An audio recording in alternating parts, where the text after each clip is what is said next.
Cómodamente no, ¿verdad? Te va como animales. ¿Por qué eso? Porque va mucha gente en los ómnibus. Así mismo, depende de la hora, ¿verdad? Generalmente a mí me toca a la mañana cuando venía, vengo en esas condiciones y en las mismas condiciones retorno a mi casa, ¿verdad? A esta hora usted ya vio la cantidad de gente que viene. Uno de los intentos por mejorar el transporte público fue la implementación del subsidio. El Estado paraguayo abona más de 4 millones por cada ómnibus desde el año 2011. Así también se canceló el servicio de varias empresas irregulares. Sin embargo, algunas de ellas siguen circulando mediante amparos. El Metrobús, la implementación del billetaje electrónico y la eliminación de la CETAMA son algunas de las propuestas planteadas por el gobierno, con las que se busca ofrecer al ciudadano un buen servicio y un mejor control estatal. Opiniones a favor y en contra se contraponen en la búsqueda de una propuesta concreta para resolver el problema del transporte público. Mientras, en las paradas de ómnibus, los ciudadanos siguen haciendo frente al desafío que representa viajar principalmente en horas pico en el área metropolitana. Esta es Tribuna Pública por la TV Pública Paraguay. Les habla María Luisa Ferreira. En este cuarto bloque vamos a tener a Carlos Vera. Él es abogado de 42 años. Carlos Vera asumió hace poco, el 28 de enero del 2013, como viceministro de Trabajo y Seguridad Social del Ministerio de Justicia y Trabajo. Vera venía desempeñándose anteriormente al frente de la Dirección General de Empleo, dependiente del Ministerio de Justicia y Trabajo. Tenemos a Hugo Vera, también joven, presidente de CETAMA, asumió el 17 de agosto del 2012. Es miembro representante del Ejecutivo en el CETAMA y bueno, también vamos a estar dialogando, los panelistas van a estar formulando preguntas a los invitados, en este caso del sector gubernativo. Ana Sáez, quien es abogada, egresada de la Universidad Católica, especialista en Derecho Administrativo, nos va a hablar del marco jurídico del transporte público. Ella especialmente ha estudiado todo lo que se refiere al subsidio del transporte. Bueno, en primer lugar, para redondear los bloques anteriores y como veníamos escuchando al señor César Ruiz Díaz, se hablaba de anteponer la carreta a los bueyes. Bueno, lastimosamente en nuestro país, una vez más, siempre se antepone la carreta a los bueyes porque nuestro decreto de 6.630, que es del 17 de mayo del 2011, habla específicamente del sistema que tiene que implementarse para la ciudadanía de un transporte público que funcione, estableciendo claramente las responsabilidades del sector privado y del sector público. Por ejemplo, si nosotros hubiéramos hecho la tarea conforme a lo que establece este decreto, hoy tendríamos estadísticas correctas de cuánto se gasta en combustible, cuántos pasajeros utilizan el transporte, el cumplimiento de IPS a los transportistas sin necesidad de estar haciendo manejos, entre comillas, con los sindicatos. Tendríamos también regulados los itinerarios, ¿verdad? Que eso está estipulado en nuestro decreto. Hay una acotación muy interesante en nuestro marco jurídico que habla, por un lado, de la responsabilidad de los transportistas de que si no utilizan como corresponde este subsidio, debe responderle al Estado y a la ciudadanía con los montos e intereses de ese dinero. Y calculemos nosotros desde 2011 a esta fecha, 5 millones por unidades, ¿de qué dinero estamos hablando? Entonces, me es muy interesante hablar siempre de las partes jurídicas cuando tenemos nuestras normativas y lo que no tenemos son voluntades para cumplir con ellas, ¿verdad? Y para parte final, únicamente se hablaba de transparencia y de la modificación del sistema. Cuando hablamos de transparencia tenemos que ser sinceros en que tenemos que construir los mecanismos y los mecanismos se utilizan a través de las reglamentaciones. Hoy por hoy la ciudadanía cuenta con un decreto reglamentario que establece cómo tienen que darnos cuenta los transportistas y la auditoría interna del MOPC tendría que estar presentando informes a la Contraloría para que nosotros tengamos esa herramienta. Capaz que es muy amplio este tema para seguir debatiendo realmente. El tiempo me hacen todos gestos, el tiempo de la televisión es muy corto, pero es importante tener en cuenta a la ciudadanía que hoy tenemos una herramienta que es este decreto y tendríamos que defenderlo para que se cumplan los elementos de, ¿cómo que se dice?, de rendición de cuentas ante las auditorías que corresponden. Es que Ana sabe mucho y hay mucho que hablar del tema transporte público. Vamos a seguir en otros programas debatiendo al respecto y dando más detalles. Pero ahora queremos dar la palabra a nuestros panelistas, Iván Lisboa del diario Última Hora, Carlos Alberto Gómez de la Radio 970, Miriam Candia de Radio Vida y William Domínguez de Radio Ñandutí. La palabra con ustedes. Bueno, yo le quería preguntar un poco al presidente Zetama con respecto al subsidio. Presidente, desde que empezó el subsidio, solamente 1.600 colectivos han sido o están en condiciones de recibir, y ese número desde junio del 2011 a la fecha no aumentó. ¿Qué pasa con los demás colectivos? ¿Por qué no se pueden poner en forma?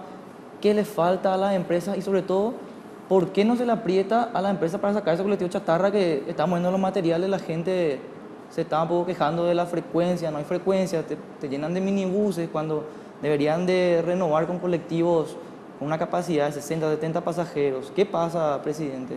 Bueno, una pregunta bastante amplia y vamos a tratar de ser lo más sintético posible. Es muy interesante la pregunta, Iván, porque al comienzo nada más del régimen de subsidio había 900 buses que estaban, digamos, dentro de lo que se puede llamar formales. Eso aumentó, pero de una forma notable, a 1.650, pero aparentemente tocó el techo. Desde esa vez quedó trabado. ¿Y qué es lo que nos puede estar diciendo eso? Obviamente que la primera percepción, o sea, por percepción, lo primero que nos viene es de que ese sería, digamos, el universo total de lo que se puede formalizar, ¿verdad?, en esta situación. Pero es muy difícil sacar una conclusión muy temeraria, porque el sector del transporte público es seguramente uno de los más complejos problemas que tenemos seguramente dentro de lo que es el Estado, sin obviamente desmeritar los otros problemas, ¿verdad? Realmente tenemos el problema central, que muy pocos estoy escuchando que se refieren, es la tasa de informalidad. Esa tasa de informalidad hace que haya una puja entre el formal y el informal. Como la tasa de informalidad es más alta que el sector formal, obviamente que esto tiende a arrastrar o a evitar que probablemente esa es la causa de que se haya tocado un techo.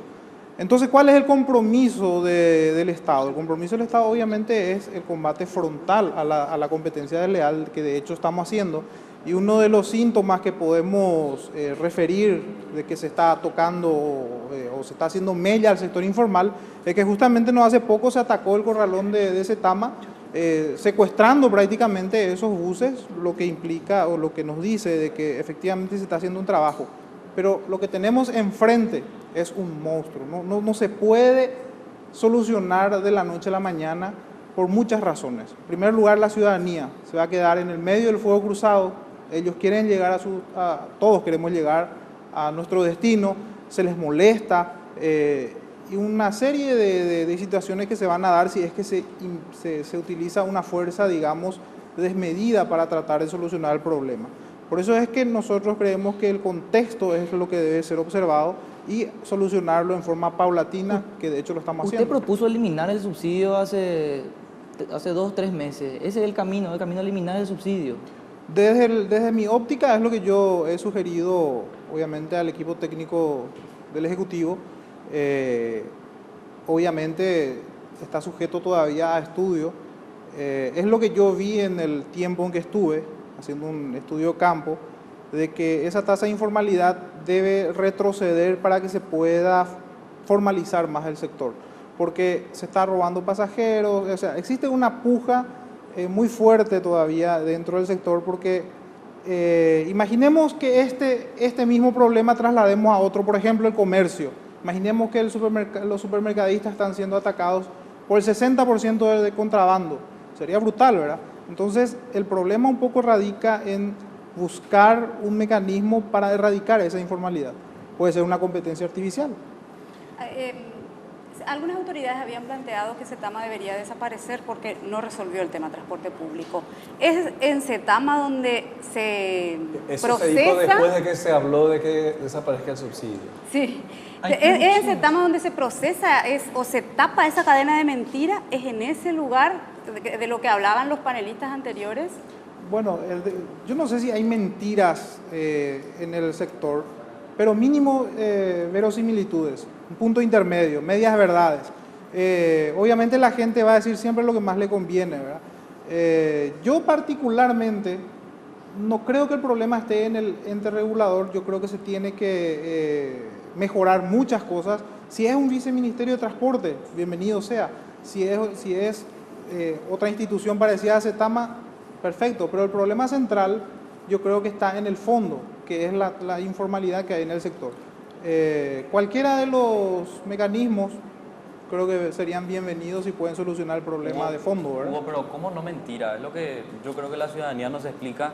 Ana, desde el marco jurídico lo decía claramente, el Estado no cumplió con el rol de control, esa decisión que se tomó al decretar el subsidio al transporte público. El viceministerio del Transporte era el que tenía que formular las políticas de control y no las formuló.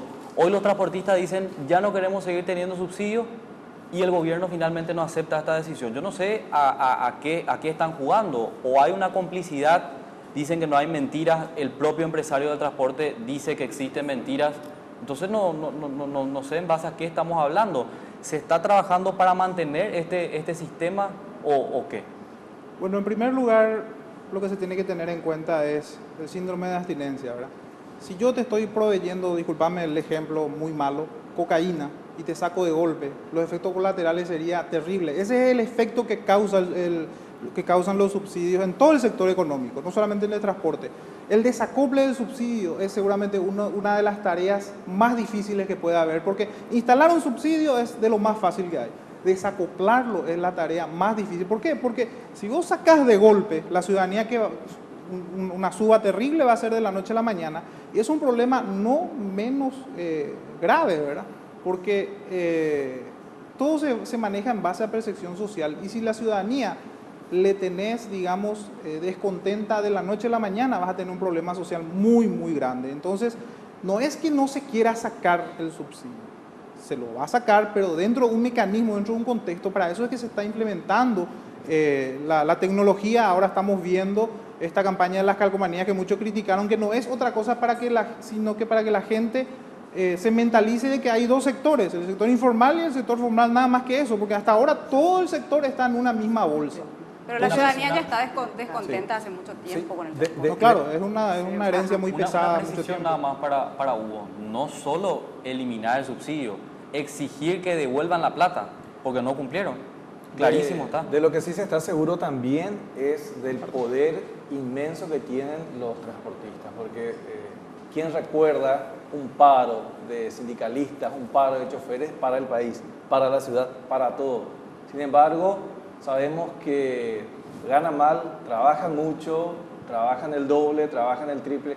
¿Qué hace en ese sentido el Ministerio de Trabajo, el Ministerio de Justicia y Trabajo? ¿Hay forma de controlar o es tanto el poder y la presión que tienen que es imposible ordenar a esos pocos trabajadores que representan el sector de transporte? Bueno, vamos a las cifras. Nosotros tenemos actualmente registrado en el Ministerio de Justicia y Trabajo aproximadamente 430 empresas de transporte público de pasajeros en la zona de Asunción, Gran Asunción y Central. En total, estas empresas albergan en sus empresas aproximadamente 4.818 trabajadores, de los cuales aproximadamente 3.500 trabajadores están formalizados. Vemos que de las 430 empresas, 79 están al día con el Ministerio de Justicia y Trabajo. El resto, y ahí coincidimos con Hugo, son empresas que no están al día y son informales. Y albergan aproximadamente, según los datos que tenemos, podrían estar entre 1.500 a 2.500 trabajadores mal pagados, sin seguro social, que trabajan más de 8 horas, que brindan también un pésimo servicio a la ciudadanía manejando estos buses considerados chatarras.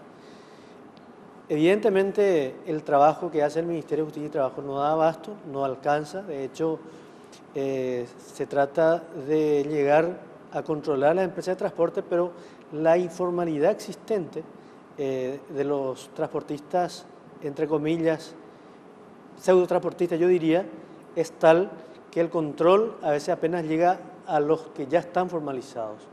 Es por ello que entendemos que esta cuestión de la formalización del sistema de transporte no solamente compromete a CETAMA, también compromete a IPS, al Ministerio de Obras Públicas y Comunicaciones, al sector empleador y también a los trabajadores y a la ciudadanía en general, que debemos empezar todos un proceso de formalización que apunte en algún momento también a contar no solamente con un servicio bueno, sino también a que los trabajadores que estén en el sistema de transporte estén bien pagados, trabajen solamente 8 horas y también esté cotizando a la seguridad social, y eso va a significar también y va a redundar en un mejor servicio a la ciudadanía. Es que es una cadena de eventos desafortunados, como dice aquella película: el chofer trabaja mal, gana mal, genera accidentes, hay descontentos y también están descontentos los productores, pues nos piden un corte. Estos datos que nos está dando acá el abogado Carlos Vera, vamos a tenerlos también en IP Paraguay en estos días. Estamos recopilando todas estas informaciones estadísticas para los lectores de IP Paraguay, los que visitan el portal de IP Paraguay. Queremos agradecer muy especialmente a Muebles Gallano por estos cómodos, confortables muebles que tienen los invitados y que tenemos también aquí. Y bueno, vamos a una pausa y volvemos con el último bloque de Tribuna Pública.